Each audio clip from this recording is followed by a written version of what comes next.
Palavra aberta. A semana foi marcada pela aprovação pelo Tribunal Superior Eleitoral das regras para as eleições municipais de outubro, quando serão escolhidos novos prefeitos e vereadores. A norma que mais chama a atenção é a que prevê cassação do registro de candidatura ou do mandato em caso do uso irregular da inteligência artificial. Outro trecho de destaque é a permissão da manifestação política por artistas e influenciadores em shows, apresentações, performances artísticas e perfis e canais de pessoas na internet, desde que seja voluntária e gratuita. O conjunto de medidas traz determinações para o controle da destinação de recursos para candidaturas negras. Também reforça que nas eleições proporcionais, ou seja, para vereadores, as listas apresentadas pelas federações e pelos partidos políticos devem conter pelo menos uma pessoa de cada gênero. Também ficou definido que os partidos são obrigados a destinar uma cota de recursos financeiros e tempo de rádio e TV para candidaturas indígenas. Também será punido o uso abusivo de aplicações digitais de mensagens instantâneas e possibilidade de responsabilizar plataformas digitais que não atuarem para remover imediatamente e no período eleitoral discurso de ódio ou antidemocrático. O presidente do TSE, ministro Alexandre de Moraes, disse ainda que é uma das regulamentações mais modernas do mundo sobre o tema, que vai permitir que a Justiça Eleitoral tenha instrumentos eficazes e modernos para combater desvirtuamentos nas campanhas eleitorais. Para analisar as novas regras, estamos recebendo no Palavra Aberta Carolina Lobo, advogada eleitoralista e mestre e doutoranda em Direito Político pela UFMG. Bom dia, doutora Carolina, obrigado pela presença. Bom dia, Eustáquio. Bom dia, professor. Bom dia aos espectadores que nos escutam, que nos ouvem aqui. É um prazer estar aqui com vocês no Palavra Aberta. Prazer é nosso. Estamos recebendo também o professor da Fundação Dom Cabral, especialista em política, cultura e história social, Rodrigo Lopes. Bom dia, professor. Obrigado pela presença. Obrigado pelo convite, Eustáquio e Itatiaia, e também saudar aí os ouvintes e também o pessoal que está assistindo pela internet. Começando com a doutora Carolina, a senhora concorda com o presidente do TSE, Alexandre de Moraes, que esse conjunto de regulamentações é um dos mais modernos do mundo? Concordo sim, Eustáquio. Eu acho muito importante a gente frisar que não apenas essas 12 regulamentações, que regulamentam o que a normativa eleitoral já aprovada, sempre um ano antes das eleições, apresenta, mas, sobretudo, o nosso sistema eleitoral é um dos mais modernos e mais seguros do planeta, né? É um sistema eleitoral que utiliza urnas eletrônicas, que são auditáveis, que são constantemente auditadas e com resoluções agora aprovadas que dão uma segurança jurídica para que candidatos, eleitores e advogados e profissionais desse ambiente democrático possam trabalhar de forma tranquila e segura. E a senhora considera que a mais importante medida é essa que prevê a cassação do registro de candidatura ou do mandato de quem utilizar de forma inadequada a inteligência artificial? Eu considero que são muitas medidas importantes, mas essa resolução específica sobre ilícito eleitoral, que aponta essa questão da utilização da inteligência artificial, a vedação da deepfake, que é o que mais nos assusta, que é a possibilidade de utilizar rosto de uma pessoa, voz de outra pessoa, com um conteúdo que não é o conteúdo real, efetivo, verdadeiro. Isso, de fato, tem um impacto muito negativo porque convence as pessoas, parece real e pode levar ao que a nossa democracia considera que é o mais importante e que precisa ser preservado, que é a autenticidade eleitoral. A deepfake, ela pode, de fato, desvirtuar essa autenticidade. Eu posso votar numa pessoa que está com a cara do Eustáquio, mas que, na verdade, não é o Eustáquio que me enganou, que utilizou a sua voz, o seu rosto, numa falsa propaganda. Então, eu considero que isso é, de fato, muito importante, mas entre outras regras que também são fundamentais e que precisam ser estabelecidas. Professor Rodrigo Lopes, do ponto de vista político, eleitoral, o uso inadequado, por exemplo, da inteligência artificial, da deepfake, por exemplo, como o presidente do TSE destacou, pode, na sua visão, alterar o resultado de uma eleição? Porque a tecnologia está presente aí no país inteiro. As pessoas com menos recursos às vezes não têm, mas está difundida, a tecnologia. O senhor acredita que é possível mudar o resultado? Eu acredito que existem muitas consequências no uso desenfreado de qualquer recurso tecnológico. Até antes da gente entrar aqui, sempre tem um bate-papo para o ouvinte ficar sabendo, né? A gente sempre fica conversando aqui, e às vezes essas conversas podem até ser gravadas também, sim, né, Eustáquio? E a tecnologia é um processo que sempre acompanhou os nossos pleitos eleitorais. A eleição sempre teve ali o fantasma da tecnologia rondando ela. Quando eu vou dar aula, eu vou falar sobre tecnologia, eu uso o exemplo da roda. Eu acredito que a roda, a primeira coisa que ela fez foi rodar. A segunda foi passar por cima de alguém, porque não foi inventado com ela junto o freio. Então a tecnologia sempre faz esse exercício de ir além. E alguém tem que chegar e olhar qual é a consequência desse processo. A internet talvez seja uma das maiores invenções dos últimos séculos que a humanidade fez. Ao mesmo tempo, se não houver um controle do que acontece dentro da internet, inúmeros tipos de crimes podem ser praticados ali dentro. E nós não estamos falando de um processo de cerceamento de direito, nós estamos falando de um processo que vai contra o cometimento de crime. Nós estamos falando de falsificação, nós estamos falando de estelionato, nós estamos falando de uma série de atitudes que são criminosas, que são nocivas, não somente à eleição, mas para a vida em coletivo, para a vida em sociedade. Né? Até na nossa conversa antes aqui de começar, você estava destacando, conversando com a doutora Carolina também, que no passado, lá, década de 80, por exemplo, tinha falsidade, irregularidades em santinhos. Sim. Eu falei de cartas apócrifas que não tem autor, que eram distribuídas nos comitês com informações falsas. Depois de um tempo, ligações telefônicas com a voz do candidato, a gente não sabia se aquilo ali era plantado ou não. Quem nunca recebeu a ligação de um governador, de um candidato a prefeito, né? Até eu que nessa época ainda era jovem, mas recebia ligação, ficava super empolgado. Esse processo da tecnologia sempre acompanhou a rotina eleitoral do país. Mas hoje preocupa mais porque, em tese, é mais fácil de fazer, porque você digita alguma coisa ali, você manipula uma foto e consegue. Hoje é mais fácil? Sim, hoje são recursos. A internet, essa é a grande magia da internet. Eustáquio, para montar uma rádio, uma estrutura como a da Itatiaia, você tem que ter um investimento muito alto, não só material, mas espiritual, de formação. Né? Quanto tempo leva para formar um profissional como Eustáquio, quanto tantos outros que existem aqui dentro. Na internet, para a gente criar um web rádio, para criar uma comunicação, eu preciso ter uma conexão com a internet e uma câmera. E a pessoa que está ali dentro não tem a responsabilidade, o comprometimento, o investimento que uma estrutura como essa tem. Mas às vezes acaba tendo alcance. Essa é a grande magia da internet. Que por um lado é positivo, porque a gente consegue circular as informações, mas por outro lado cria um ambiente muito hostil e nocivo. E claro, se ao mesmo tempo você tem a percepção da sociedade, as pessoas estão percebendo melhor, estão tendo uma capacidade de entender melhor, por outro lado é muita informação circulando, o que não permite a formação de conhecimento. Doutora Carolina, a senhora que milita nessa área há muito tempo, o presidente do TSE disse que é uma das regulamentações mais modernas do mundo. Então, ótimo, estamos bem servidos de teoria. Agora, na prática, a senhora acredita que a Justiça Eleitoral vai conseguir abarcar isso tudo, fiscalizar e, consequentemente, punir quem fizer irregularidade? Esse é o grande desafio, Eustáquio, porque, de fato, nós temos um regramento importante, nós temos tecnologia que abarca isso, mas o Brasil é um país continental. O período eleitoral é um período muito exíguo, muito rápido, então nós estamos falando em 45 dias propriamente de campanha. Claro que a gente sabe que a pré-campanha começa antes e a difusão de informação, inclusive de notícias falsas, inverídicas, ela também começa antes.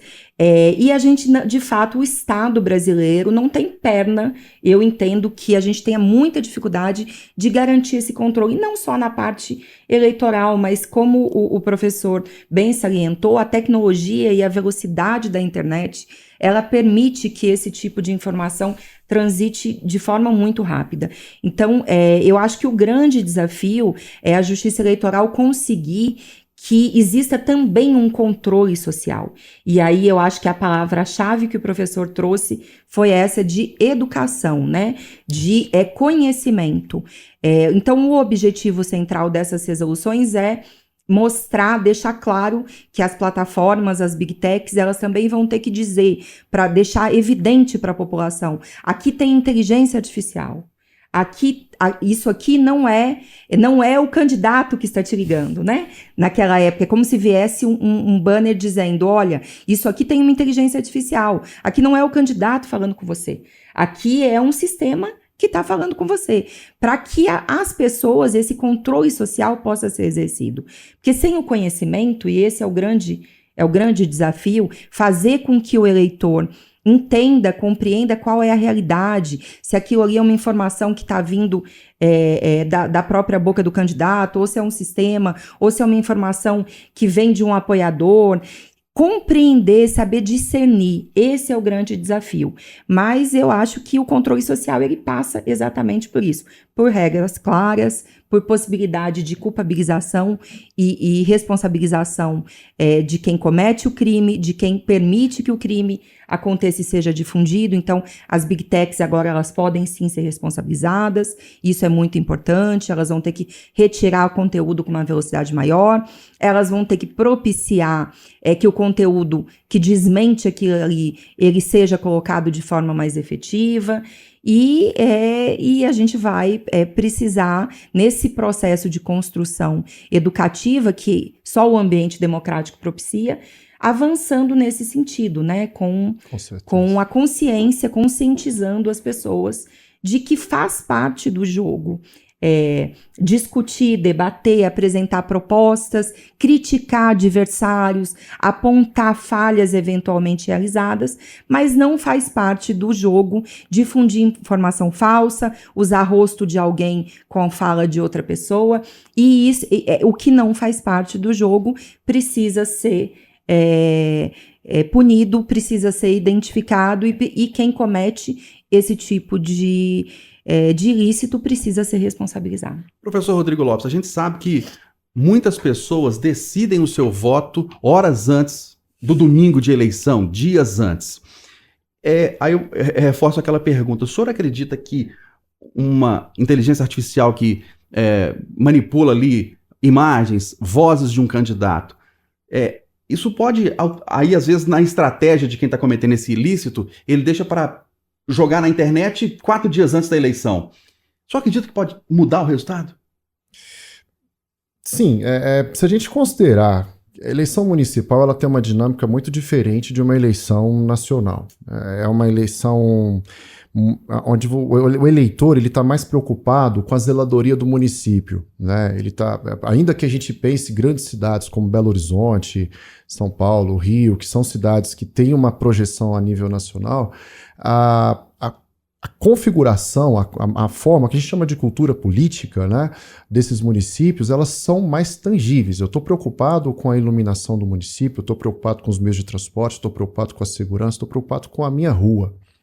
Então, a eleição municipal ela é diferente, porque na eleição nacional, as discussões acabam caindo um pouco mais numa discussão um pouco mais ideológica, um pouco mais metafísico, né? Então eu vou discutir desde questões como aborto, discriminação da arma, coisas que às vezes não estão ali muito diretamente na vida, no dia a dia, na mesa das pessoas. É fato que é possível a gente ter impactos nesse movimento, né, de uma inteligência artificial soltar uma fake news, uma mentira às vésperas da eleição? Mas na dinâmica de eleições municipais, a forma como o eleitorado se organiza para votar é mais naquele contato direto. Então, assim, o que eu preciso? Quem vai resolver o que eu preciso? É fulano? Então deixa eu trabalhar por aqui. Isso, sobretudo, na escolha do executivo.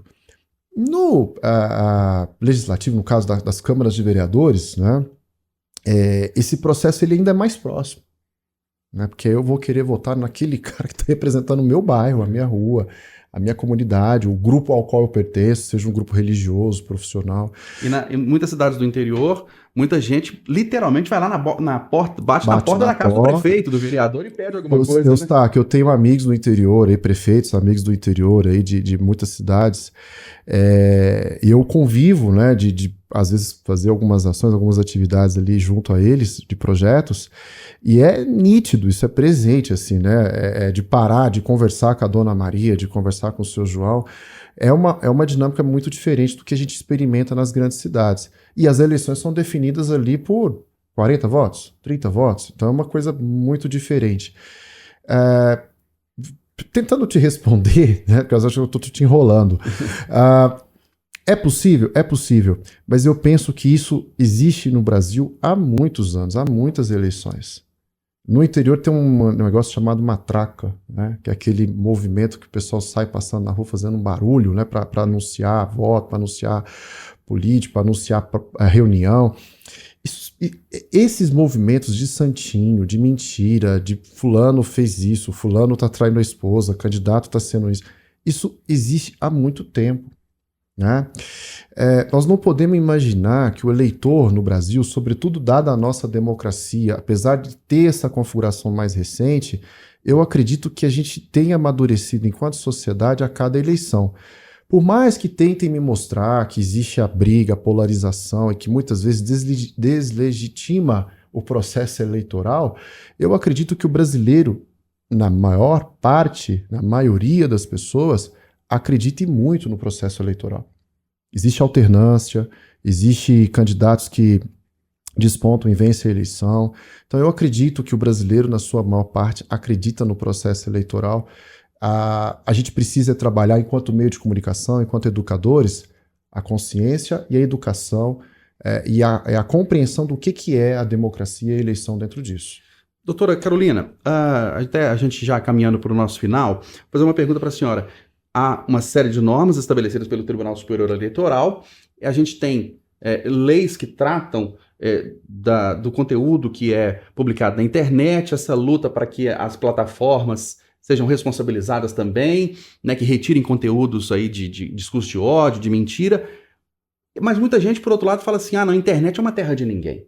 A senhora considera que há um amparo legal para punir quem comete irregularidade ou não? Eu considero que a legislação eleitoral ela já aponta de forma efetiva que essa irregularidade ela pode ser punida e ela pode ser punida inclusive apesar da possibilidade de impacto no resultado das eleições. Isso é uma mudança importante, porque até então isso precisava ficar evidente. O ilícito eleitoral, para eu caçar um candidato, para eu mudar o resultado das eleições, eu precisaria demonstrar que efetivamente aquele ilícito ele teve capacidade de alterar o resultado. Agora não, agora com as eleições de 2022, com o que a gente passou, com a possibilidade do descrédito mesmo do sistema, ficou garantido que uma conduta, ainda que ela não tenha a possibilidade de mudar o resultado, mas pela gravidade da lesividade. Então, se eu, candidato, vou e digo, o sistema é fraudulento, essa eleição não aconteceu, eu não acredito na eleição, mesmo eu sendo prefeito de uma cidade, tendo concorrido pelo sistema, tendo assumido a eleição, sido diplomado, eu utilizo, né, do meu espaço, do meu prestígio para isso, eu posso ser punido. Então, isso foi uma medida importante. Agora, claro que para a discussão mais geral das Big Techs, né, a gente tramita no Congresso Nacional uma legislação que propõe a possibilidade de punição de forma mais efetiva e que torne a internet uma terra que não seja uma terra de ninguém. Mas essa legislação, né, ela está ainda em tramitação e o Brasil vai precisar fazer uma escolha. Se ele vai seguir o caminho americano, que é um caminho que hoje praticamente desresponsabiliza as Big Techs, ou se ele vai seguir o caminho europeu, que é um caminho que já vem que já foi escolhido de responsabilização. Por quê? Porque essas companhias, é muito importante que a gente tenha ciência, elas são companhias que oferem lucro, elas recebem dinheiro. E na dinâmica da atenção, nessa economia da atenção, ficar logado, prestar atenção naquilo gera recursos financeiros. Então, acho que o grande desafio, e aí uma opinião muito minha, é de que a gente tenha transparência, que é o que o professor colocou. É a transparência que nos dá possibilidade de tomar decisões efetivas, seguras e conscientes. Se eu sei como aquela empresa opera, como ela constrói os seus algoritmos, como ela difunde a informação e quanto cada um recebe a partir daquilo, eu sei se aquilo é interesse ou não de ser difundido e eu posso tomar a minha decisão de forma consciente. Então, acho que esse é o grande desafio. Então, resumindo, nessas eleições é possível responsabilizar sim, não é fácil, porque a gente precisa ter a velocidade e uma dimensão que nenhum Estado tem perna, então vai depender do controle social, vai depender de alguém identificar e avisar. Então, por exemplo, já tem uma decisão de outra eleição de responsabilização de uma candidata por propaganda eleitoral antecipada que pediu voto antes da data no grupo da família. Nossa. Era pré-campanha. Então, quer dizer, grupo da família. Eu imagino como é que foi o Natal, naquele Natal de 22, porque... mas existe decisão. Então, mais precisa do quê? De alguém da família denunciar, olha, esse candidato está cometendo aqui um ilícito. Então, o controle social é muito importante. A responsabilidade do eleitor e do cidadão e da cidadã em entender o que pode e o que não pode ser feito e chamar o Estado para dizer, olha, intervém aqui. Até a pergunta final para você, professor, rapidamente aqui. Os meios digitais sendo utilizados de forma lícita, eles vão ser fundamentais para a vitória de um candidato, a internet, as redes sociais, o WhatsApp, ao contrário de comício, caminhada, santinho, propaganda de rádio e TV? Com certeza. O candidato que ignorar a internet hoje, ele está ignorando um universo gigantesco de trabalho. É absolutamente certo de que todos os candidatos, independente do tamanho da cidade, da configuração política local, ele precisa ter uma atenção muito grande a forma como a internet participa da vida das pessoas, porque é cada vez menor o número de pessoas que estão conectadas na internet. Então a gente visita o campo, visita o mundo rural, visita o mundo urbano, visita a periferia, é cada vez mais presente a internet no dia a dia das pessoas. E vale destacar, para concluir aqui a minha fala, esse é um ano muito importante para a democracia. Eu queria deixar essa mensagem para os ouvintes. 2024, nós vamos ter 2 bilhões de pessoas em todo o planeta, mais de 80 países realizando eleição. É um número assim, quase que sem precedente. É muito importante a gente começar a entender o que está em jogo dentro de um processo eleitoral. É a forma como as democracias, não só no Brasil, mas ao redor do mundo, passarão a funcionar dentro das dinâmicas que a gente tem construído. Apesar de ser falha, eu ainda acredito que a democracia é o melhor regime que a gente possa viver. Nós debatemos no Palavra Aberta de hoje as novas regras para as eleições deste ano, principalmente a punição do uso irregular da inteligência artificial. Recebemos a advogada eleitoralista Carolina Lobo. Ela é mestre em Direito Político pela UFMG. Doutora Carolina, obrigado pela presença, um ótimo fim de semana. Obrigada, Eustáquio, obrigada, Itatiaia, é sempre um prazer. Recebemos também o professor da Fundação Dom Cabral, especialista em Política, Cultura e História Social, Rodrigo Lopes. Professor, obrigado pela presença, um grande abraço. Eu que agradeço, excelente dia para todos. E você pode acompanhar o Palavra Aberta também, além do Jornal da Itatiaia, todo sábado, 8h25, pelas nossas redes sociais, pelas nossas plataformas digitais, principalmente o YouTube.